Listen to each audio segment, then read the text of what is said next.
¿Quién es realmente el Espíritu Santo? Durante siglos, millones de personas han imaginado al Espíritu Santo como una especie de energía invisible, una presencia difusa que simplemente fluye desde Dios hacia el universo.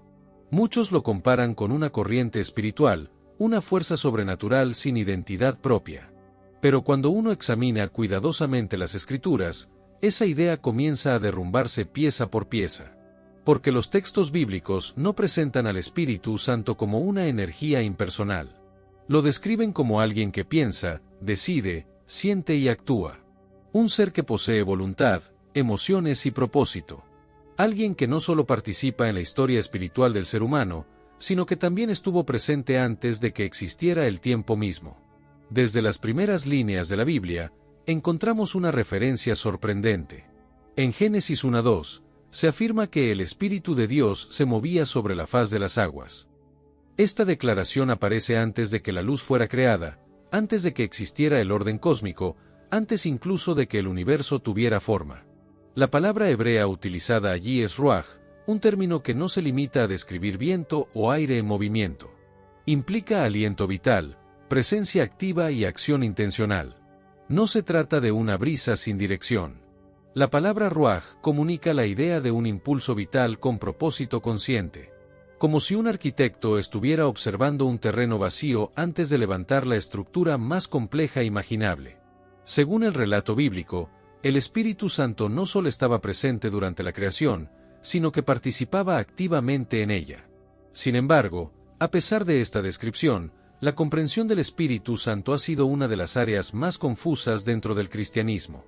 Desde los primeros siglos de la Iglesia surgió una pregunta que desató discusiones intensas: si Dios es uno, ¿cómo puede existir el Padre, el Hijo y el Espíritu Santo al mismo tiempo sin dividir la esencia divina?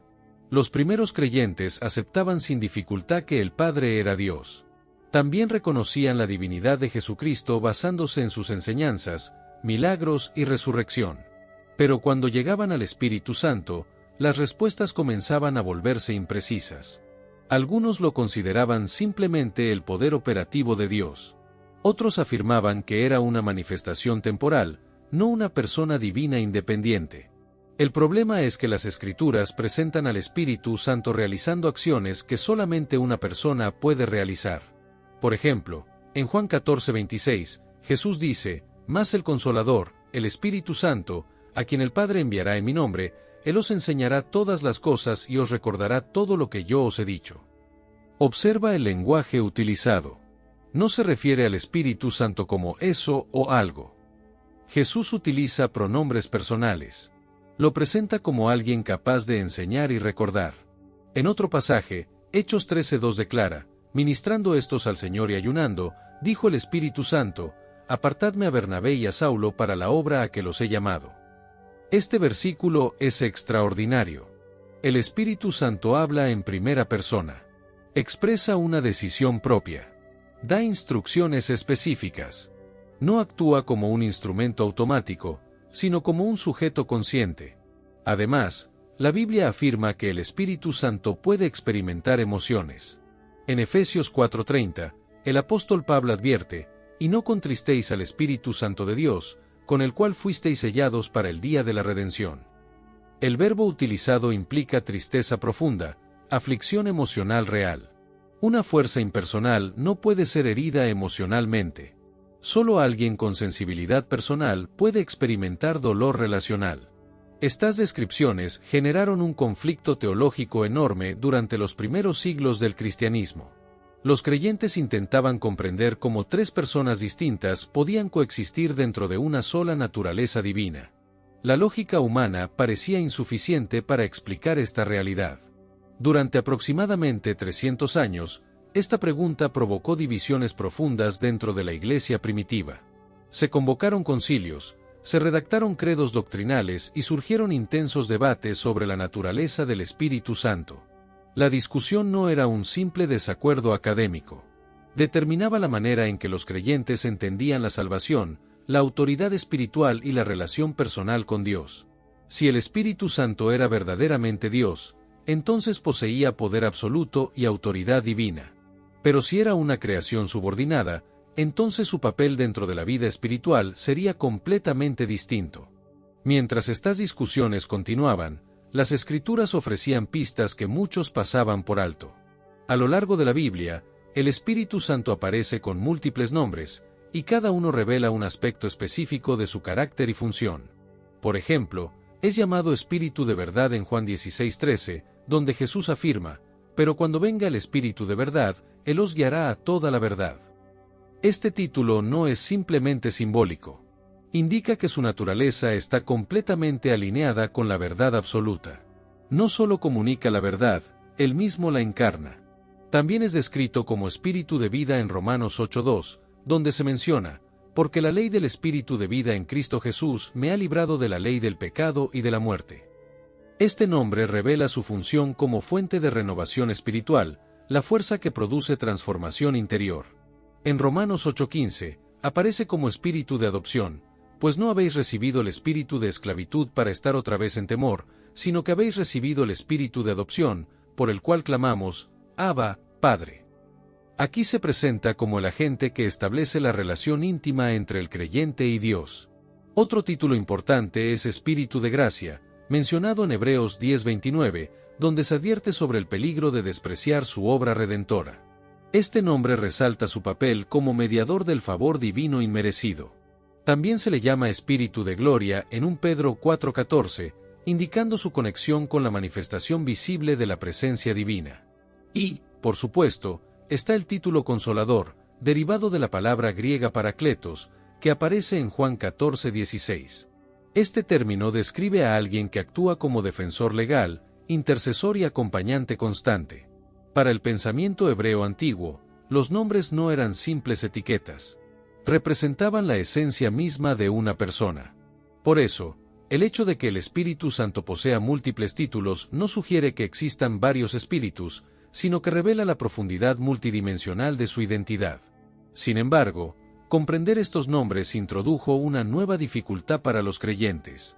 ¿Cómo distinguir cuando el Espíritu Santo está actuando como consolador, cuando como guía hacia la verdad o cuando como agente de transformación espiritual?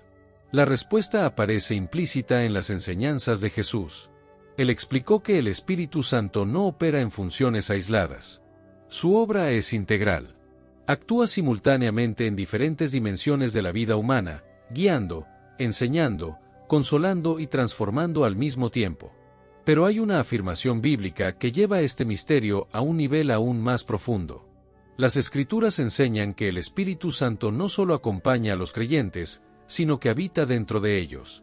En 1 Corintios 6:19, Pablo escribe: «¿O ignoráis que vuestro cuerpo es templo del Espíritu Santo, el cual está en vosotros, el cual tenéis de Dios?» Esta declaración plantea una pregunta extraordinaria. Si el Espíritu Santo es una persona divina, ¿cómo puede habitar simultáneamente en millones de creyentes alrededor del mundo? En este mismo instante, hay cristianos orando en diferentes continentes, viviendo experiencias completamente distintas, enfrentando desafíos únicos. Y, sin embargo, la Biblia afirma que el mismo Espíritu Santo está presente en cada uno de ellos, sin dividir su esencia ni perder su identidad. Este concepto desafía completamente la comprensión humana del espacio y la individualidad. Una persona, según nuestra experiencia física, solo puede estar en un lugar a la vez. Sin embargo, el Espíritu Santo es descrito como omnipresente, capaz de interactuar de manera personal con cada creyente sin fragmentarse. Este misterio lleva a otro aspecto impresionante de su obra. En Romanos 8:26, se afirma: «Y de igual manera el Espíritu nos ayuda en nuestra debilidad, pues que hemos de pedir como conviene, no lo sabemos, pero el Espíritu mismo intercede por nosotros con gemidos indecibles». Esta imagen describe al Espíritu Santo participando activamente en la vida emocional y espiritual del creyente. No solo escucha oraciones formuladas con palabras, sino que interpreta pensamientos, emociones y luchas internas que ni siquiera pueden expresarse verbalmente. El texto utiliza la expresión gemidos indecibles, sugiriendo un esfuerzo profundo, una intercesión intensa que va más allá del lenguaje humano. Es como si el Espíritu Santo tradujera el caos emocional del corazón humano en peticiones perfectamente alineadas con la voluntad divina. Sin embargo, esta cercanía también implica una responsabilidad espiritual profunda. Porque las Escrituras enseñan que el creyente puede entristecer al Espíritu Santo mediante sus decisiones. No se trata simplemente de desobedecer una norma religiosa, sino de afectar personalmente a alguien que vive dentro de él. Este detalle cambia completamente la manera en que se entiende la relación espiritual. No es una conexión distante con una fuerza impersonal, sino una relación viva con una presencia divina que experimenta comunión, cercanía y también dolor relacional. Pero comprender la identidad personal del Espíritu Santo solo abre la puerta a preguntas aún más complejas sobre su poder, su propósito y el papel que desempeña en el destino espiritual de la humanidad. Comprender que el Espíritu Santo es una persona divina que habita dentro del creyente abre una pregunta inevitable. Si posee poder ilimitado, ¿por qué no lo manifiesta constantemente en toda su magnitud? Las Escrituras atribuyen al Espíritu Santo actos que desafían cualquier explicación natural. En Job 33:4 se declara: «El Espíritu de Dios me hizo, y el soplo del Omnipotente me dio vida». Aquí se le presenta como agente directo de la creación de la vida humana. No simplemente como participante, sino como fuente activa del aliento vital. En el Nuevo Testamento, su poder también aparece asociado con la resurrección. Romanos 8:11 afirma: «Y si el Espíritu de aquel que levantó de los muertos a Jesús mora en vosotros, el que levantó de los muertos a Cristo Jesús vivificará también vuestros cuerpos mortales por su Espíritu que mora en vosotros». Esta declaración sugiere que la misma fuerza divina que venció la muerte está operando dentro del creyente. Sin embargo, la experiencia cotidiana parece contradecir esta realidad. Muchos creyentes enfrentan enfermedades, pérdidas, crisis emocionales y dificultades económicas. Esto genera una tensión espiritual profunda. Si el Espíritu Santo tiene poder absoluto, ¿por qué no elimina inmediatamente el sufrimiento humano? La respuesta aparece en un concepto que el apóstol Pablo describe utilizando una palabra griega específica, arrabón. En Efesios 1:13-14, se menciona: «Habiendo creído en él, fuisteis sellados con el Espíritu Santo de la promesa, que es las arras de nuestra herencia hasta la redención de la posesión adquirida». La palabra arras no significa regalo completo. Describe un anticipo, una garantía inicial de algo mayor que vendrá después. Es como un adelanto que confirma que el resto del pago será entregado en el futuro. Según este pasaje, la presencia del Espíritu Santo en la vida del creyente representa una muestra real del poder divino, pero no su manifestación total. Esto significa que el creyente tiene acceso auténtico a la intervención sobrenatural, pero dentro de límites establecidos por un propósito mayor. Esta limitación no refleja debilidad divina, sino un diseño espiritual que considera la madurez del ser humano. Las Escrituras sugieren que el poder espiritual es distribuido en proporción a la capacidad del creyente para administrarlo correctamente. El peligro del poder sin formación espiritual aparece ilustrado indirectamente en varios relatos bíblicos. El principio es sencillo pero profundo. Una capacidad extraordinaria sin desarrollo del carácter puede producir consecuencias destructivas.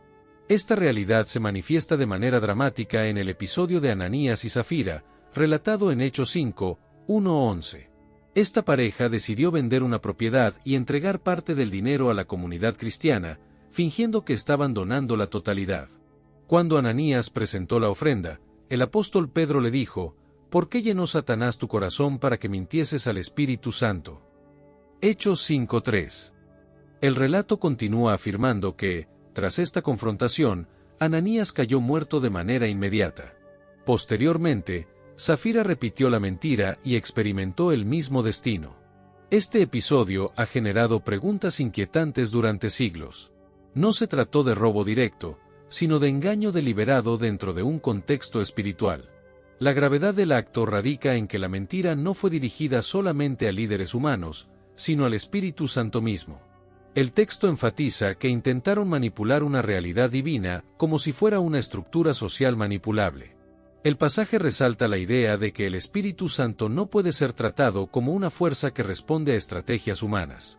Este relato genera una pregunta inevitable. Si la mentira de Ananías y Zafira produjo una consecuencia tan severa, ¿por qué otras faltas humanas parecen recibir respuestas distintas? Las Escrituras sugieren que la diferencia radica en la intención del corazón. El pecado humano común muchas veces surge de debilidad, temor o confusión espiritual.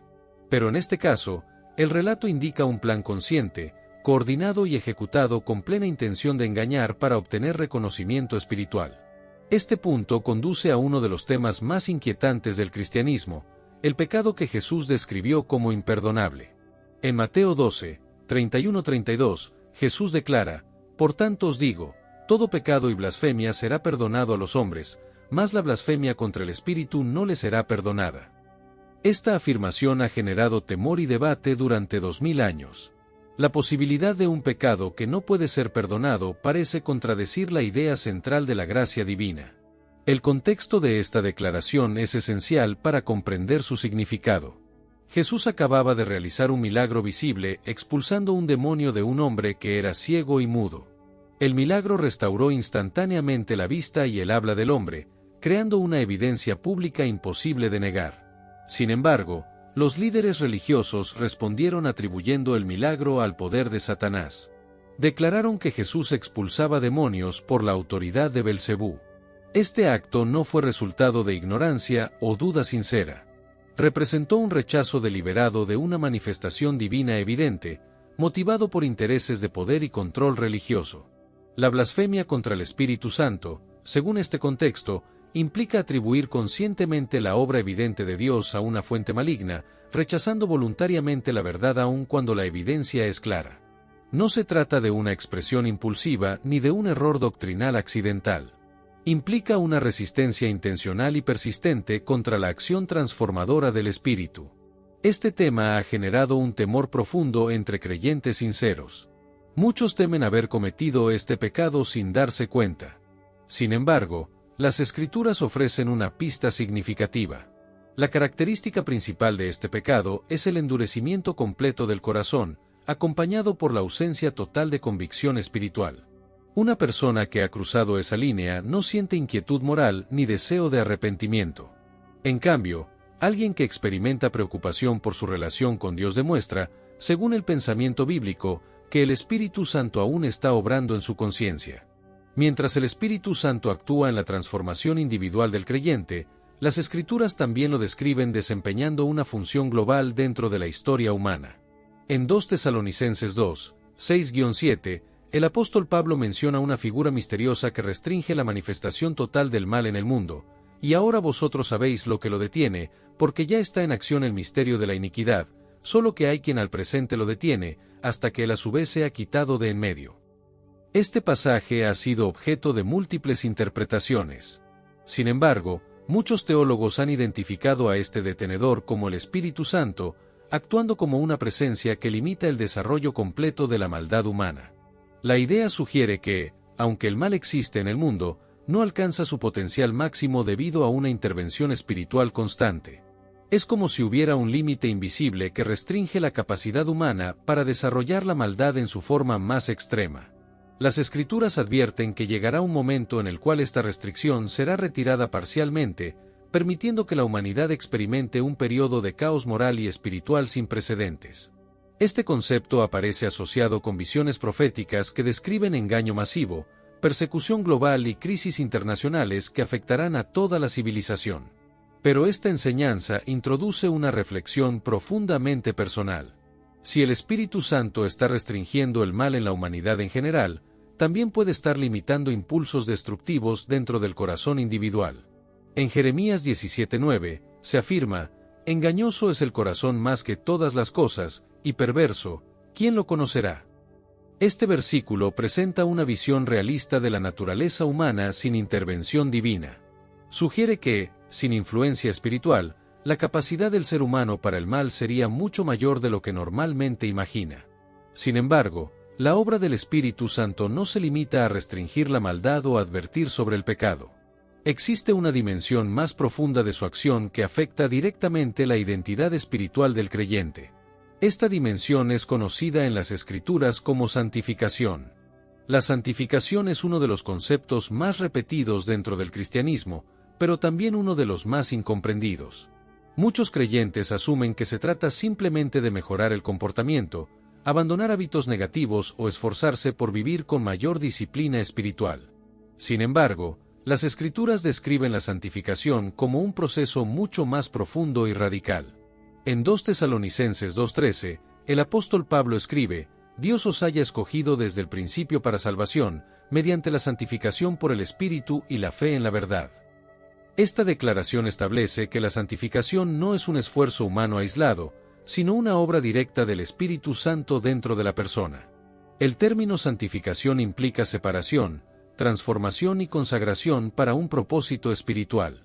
No se trata únicamente de abandonar conductas externas, sino de una reconstrucción interna que afecta pensamientos, emociones, motivaciones y deseos más profundos.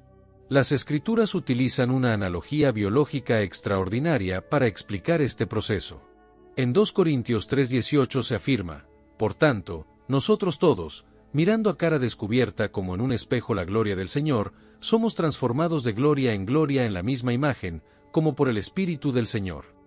La palabra traducida como transformados proviene del término griego metamorpho, la misma raíz que describe la metamorfosis de una oruga en mariposa. Este detalle lingüístico no es accidental.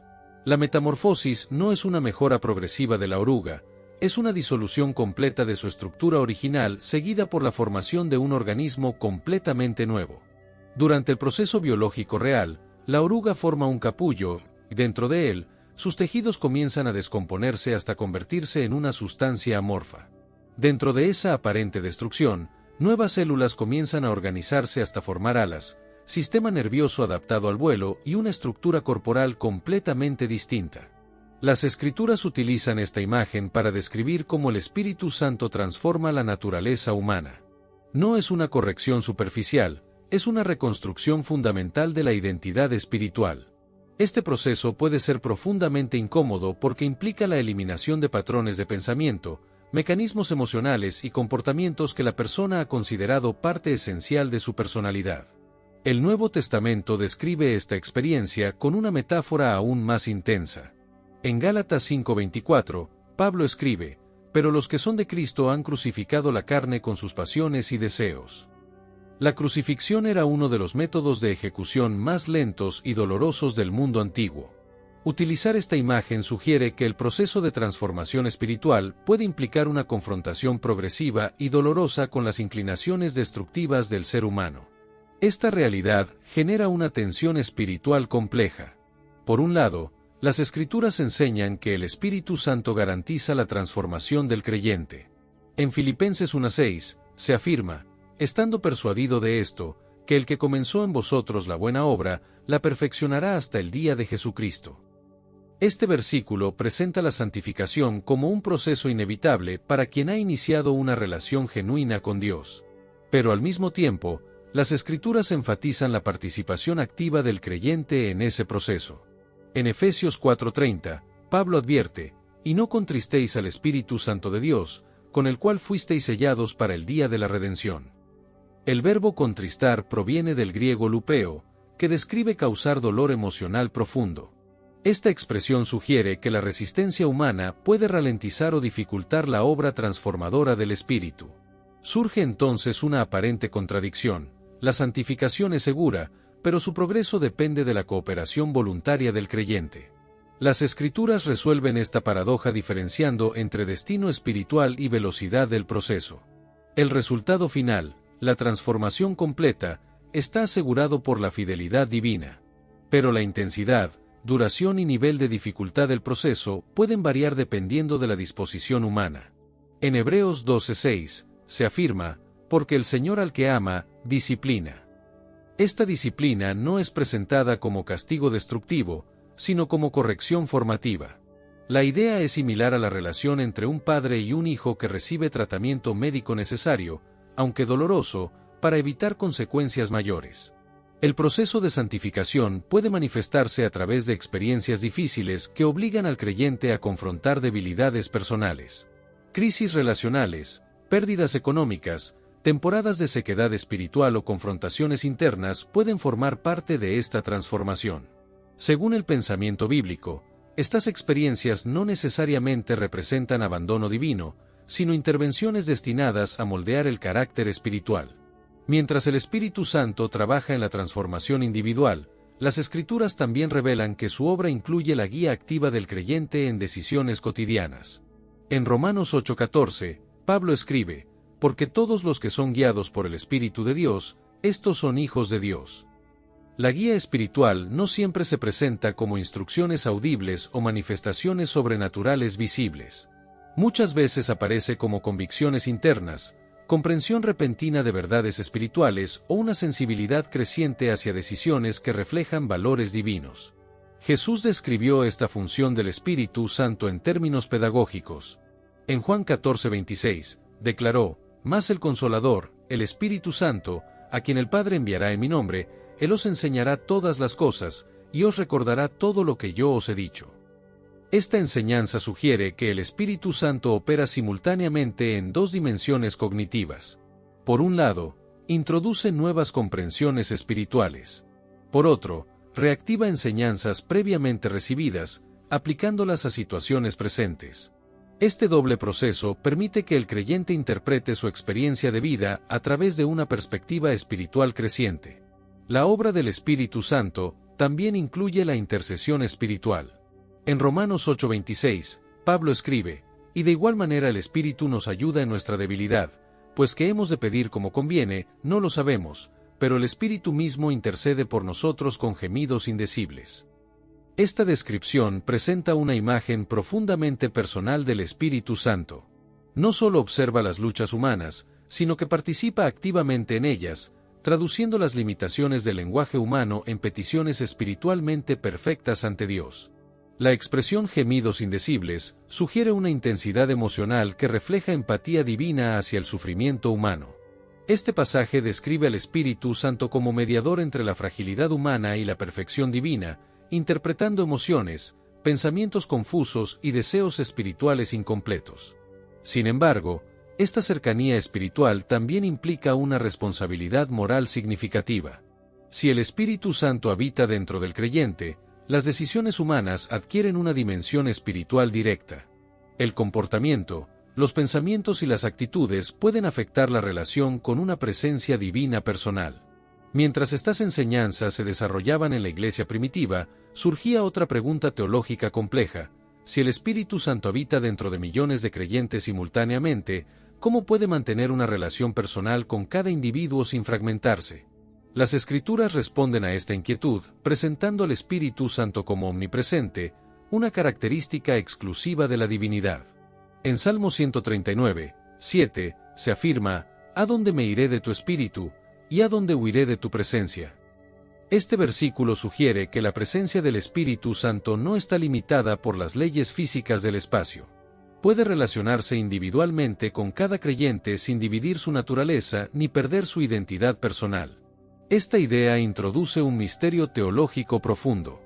El Espíritu Santo puede operar simultáneamente en múltiples niveles, guiando individuos, transformando comunidades, restringiendo el mal global y ejecutando el plan espiritual que las Escrituras describen como redención. Pero mientras su obra se desarrolla en la vida personal y en la historia humana, las Escrituras también describen una dimensión futura de su misión que está conectada con eventos proféticos que afectarán el destino de la humanidad completa. Hay momentos en la vida en los que el alma se siente atrapada entre el miedo y la esperanza. Instantes donde parece que el silencio de Dios pesa más que cualquier respuesta. Sin embargo, es precisamente en esos escenarios donde la fe comienza a madurar. No cuando todo es claro, sino cuando el camino parece cubierto por la niebla.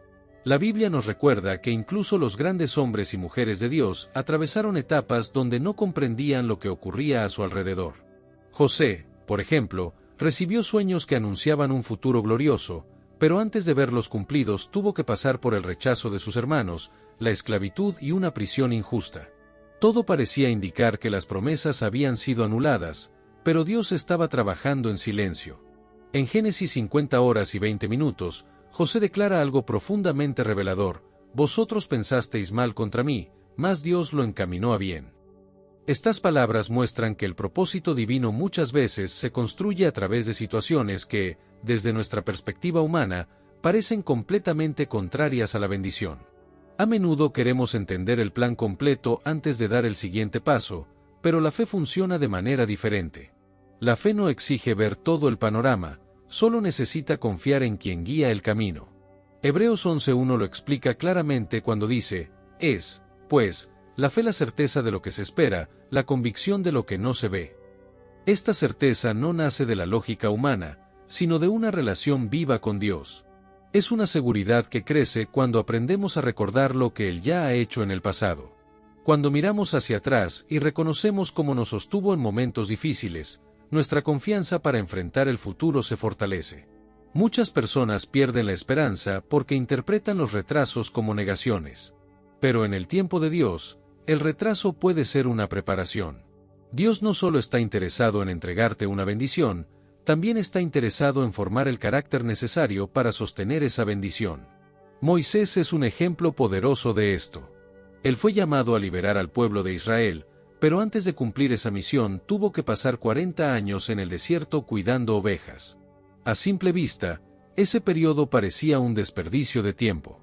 Sin embargo, fue allí donde Moisés aprendió humildad, paciencia y dependencia de Dios. En Éxodo 3:10, Dios finalmente le dice: «Ven, por tanto, ahora, y te enviaré a Faraón, para que saques de Egipto a mi pueblo». Todo lo que Moisés vivió anteriormente no fue inútil, fue entrenamiento para el propósito que estaba por venir. Del mismo modo, hay procesos en tu vida que pueden parecer lentos o incluso dolorosos, pero Dios está formando algo dentro de ti. Hay lecciones que solo se aprenden en el silencio, en la espera y en la incertidumbre. Uno de los mayores desafíos de la fe es aprender a confiar en el carácter de Dios cuando no entendemos sus métodos.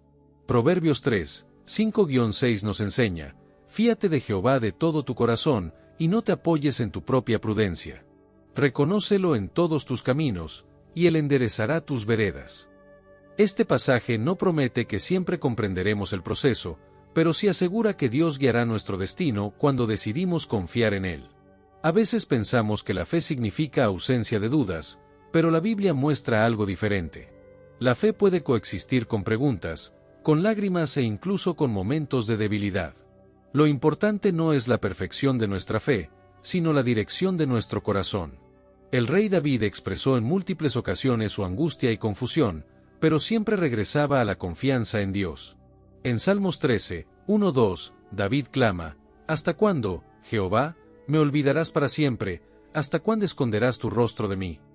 Sin embargo, pocos versículos después, él declara su confianza en la misericordia divina. Esto nos enseña que Dios no se ofende cuando le expresamos nuestras luchas internas.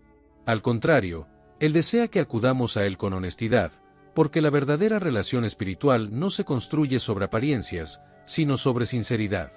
Otro aspecto fundamental en el crecimiento espiritual es aprender a esperar el tiempo perfecto de Dios. La espera puede ser incómoda, porque vivimos en una cultura que valora la rapidez y los resultados inmediatos. Pero en el reino de Dios, muchas de las obras más profundas ocurren lentamente. Isaías 40 horas y 31 minutos declara: «Pero los que esperan a Jehová tendrán nuevas fuerzas, levantarán alas como las águilas, correrán y no se cansarán, caminarán y no se fatigarán». Este versículo no habla solo de recibir respuestas, sino de recibir renovación interior durante el proceso de espera. Cuando aprendemos a esperar en Dios, desarrollamos una fortaleza que no depende de las circunstancias externas. Esa fortaleza nos permite permanecer firmes incluso cuando todo a nuestro alrededor parece inestable. Muchas veces creemos que necesitamos cambiar nuestras circunstancias para encontrar paz, pero Dios quiere transformar nuestro corazón para que podamos experimentar paz en cualquier circunstancia. Filipenses 4:7 lo describe de una manera hermosa: «Y la paz de Dios, que sobrepasa todo entendimiento, guardará vuestros corazones y vuestros pensamientos en Cristo Jesús». Esta paz no es la ausencia de problemas, sino la presencia de Dios en medio de ellos. Es una tranquilidad que no depende de lo que sucede afuera, sino de la certeza de que Dios está obrando, incluso cuando no podemos verlo. También es importante recordar que Dios utiliza cada experiencia para moldear nuestra historia. Nada en la vida del creyente es accidental. Romanos 8:28 afirma: «Y sabemos que a los que aman a Dios, todas las cosas les ayudan a bien». Esto no significa que todas las situaciones sean buenas, pero sí significa que Dios puede usar cualquier circunstancia para producir un resultado que glorifique su propósito y fortalezca nuestra fe.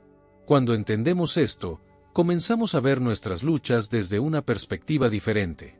Dejamos de preguntarnos únicamente ¿por qué me está pasando esto?, y empezamos a preguntarnos ¿qué quiere Dios formar en mí a través de esto? Ese cambio de perspectiva transforma la manera en que enfrentamos las pruebas. En lugar de verlas como obstáculos, comenzamos a verlas como oportunidades de crecimiento espiritual. Sin embargo, este proceso requiere rendición. Requiere aprender a soltar el control y permitir que Dios dirija nuestros pasos. Jesús mismo enseñó sobre esta entrega cuando dijo en Mateo 16:24, «Si alguno quiere venir en pos de mí, niéguese a sí mismo, y tome su cruz, y sígame». Tomar la cruz no significa buscar sufrimiento, sino aceptar el camino que Dios ha trazado para nuestra vida, confiando en que su voluntad siempre es perfecta, incluso cuando no la comprendemos completamente. A medida que avanzamos en nuestra relación con Dios, descubrimos que la fe no es un evento único, sino un camino diario. Es una decisión constante de confiar, de obedecer y de caminar con Dios, paso a paso. Cada día trae nuevas oportunidades para fortalecer esa fe. Cada desafío puede convertirse en una puerta hacia una relación más profunda con el Señor. Y cada victoria, por pequeña que parezca, es una evidencia de que Dios continúa obrando en nuestra historia. Pero la travesía espiritual no termina aquí, porque hay momentos en los que la fe no solo será probada, sino refinada, llevándonos a niveles de transformación que jamás imaginamos posibles. La fe, cuando es probada, no solo revela lo que creemos, sino quienes somos realmente delante de Dios. A lo largo de la vida, llegarán temporadas en las que todo parecerá estable, pero también existirán momentos donde las circunstancias intentarán sacudir los cimientos espirituales que hemos construido. Y es precisamente en esos momentos donde ocurre el refinamiento del alma. La Biblia compara este proceso con la purificación del oro. En 1 Pedro 1, 6-7 se nos dice, «En lo cual vosotros os alegráis, aunque ahora por un poco de tiempo, si es necesario, tengáis que ser afligidos en diversas pruebas, para que sometida a prueba vuestra fe, mucho más preciosa que el oro, sea hallada en alabanza, gloria y honra cuando sea manifestado Jesucristo». El oro solo alcanza su mayor pureza cuando pasa por el fuego. De la misma manera, la fe se fortalece cuando atraviesa pruebas que desafían nuestra confianza en Dios. No porque Dios desee el sufrimiento, sino porque Él conoce el potencial que hay dentro de cada uno de nosotros y desea revelarlo. Muchas veces, el crecimiento espiritual ocurre en etapas silenciosas, en batallas internas que nadie más puede ver. Son luchas donde el alma aprende a depender de Dios más que de sus propias fuerzas. Son momentos donde las oraciones parecen breves, pero profundamente sinceras. Instantes donde el corazón aprende a decir, «Señor, no entiendo todo lo que ocurre, pero sigo confiando en ti». El apóstol Pablo vivió experiencias que lo llevaron a comprender esta verdad. En 2 Corintios 12:9, él comparte una respuesta directa que recibió de Dios: «Bástate mi gracia, porque mi poder se perfecciona en la debilidad». Estas palabras revelan un principio espiritual profundo. Cuando reconocemos nuestra fragilidad, abrimos espacio para que la fortaleza de Dios se manifieste en nuestra vida. A menudo queremos presentarnos delante de Dios mostrando nuestras fortalezas, pero Él también quiere que llevemos nuestras debilidades, nuestros temores y nuestras cargas. Porque es allí donde su gracia actúa con mayor poder. Jesús mismo nos dejó una invitación llena de esperanza en Mateo 11, 28-30, «Venid a mí todos los que estáis trabajados y cargados, y yo os haré descansar, porque mi yugo es fácil y ligera mi carga». Este descanso no significa ausencia de responsabilidades, sino una vida sostenida por la presencia de Dios. Cuando caminamos con Cristo, aprendemos que no estamos solos en nuestras luchas. Él camina con nosotros en cada valle, en cada tormenta, en cada desafío que enfrentamos. Salmos 23:4 lo expresa con una confianza extraordinaria: «Aunque ande en valle de sombra de muerte, no temeré mal alguno, porque tú estarás conmigo». Esta promesa nos recuerda que la presencia de Dios no depende de nuestras emociones ni de nuestras circunstancias. Él permanece fiel, incluso cuando nosotros dudamos. Permanece cercano, incluso cuando sentimos distancia. Permanece obrando, incluso cuando no vemos resultados inmediatos. Uno de los mayores regalos de la fe es descubrir que Dios nunca abandona la obra que comienza. Filipenses 1:6 declara: «Estando persuadido de esto, que el que comenzó en vosotros la buena obra, la perfeccionará hasta el día de Jesucristo». Esto significa que cada proceso que estás viviendo forma parte de una historia que Dios aún está escribiendo. Tal vez hoy estés atravesando un tiempo de incertidumbre. Quizás estás esperando respuestas, dirección o restauración en alguna área de tu vida. Tal vez hay sueños que parecen detenidos o promesas que aún no se han cumplido. Pero recuerda que el silencio de Dios nunca es señal de abandono. Muchas veces es señal de que Él está trabajando en dimensiones que nuestros ojos todavía no pueden ver. Dios es especialista en transformar finales que parecen rotos en nuevos comienzos llenos de propósito. Isaías 43 horas y 19 minutos nos deja una promesa llena de esperanza. He aquí que yo hago cosa nueva, pronto saldrá a luz, no la conoceréis. Cada etapa de tu vida tiene un propósito eterno. Cada lágrima que has derramado ha sido vista por Dios. Cada oración que has levantado ha sido escuchada. Y cada paso que has dado en fe ha sido registrado en el cielo. A medida que avanzas en tu caminar espiritual, descubrirás que la verdadera victoria no consiste únicamente en alcanzar metas externas, sino en desarrollar una relación profunda, firme y viva con Dios. Porque cuando tienes a Dios, tienes la fuente de la paz, la dirección y la esperanza que ninguna circunstancia puede arrebatar. Hoy puedes decidir renovar tu confianza en Él. Puedes entregar tus cargas, tus dudas, tus temores y tus planes. Puedes permitir que Dios escriba una historia más grande de lo que habías imaginado. Jeremías 29 horas y 11 minutos lo confirma con palabras llenas de amor. Porque yo sé los pensamientos que tengo acerca de vosotros, dice Jehová, pensamientos de paz, y no de mal, para daros el fin que esperáis. Permite que estas palabras se conviertan en una verdad viva dentro de tu corazón. Permite que la fe crezca, que la esperanza se fortalezca y que la presencia de Dios llene cada área de tu vida. Que el Señor bendiga tu camino, fortalezca tu espíritu y llene tu hogar con su paz. Que su gracia te sostenga en los días difíciles y que su amor te rodee en cada paso que des. Que encuentres descanso en su presencia, dirección en su palabra y esperanza en sus promesas. Que Dios ilumine tu vida, abra puertas de bendición, restaure tus fuerzas y guíe tu destino conforme a su perfecta voluntad. Amén. La Biblia es una sola historia, y en el centro de todo está Jesús. Cuéntanos en los comentarios. ¿Qué parte de esta historia tocó más tu corazón? Si este mensaje fue de bendición para ti, compártelo con alguien que lo necesite y suscríbete al canal para seguir creciendo juntos en la palabra. Que Dios te bendiga y te guíe siempre.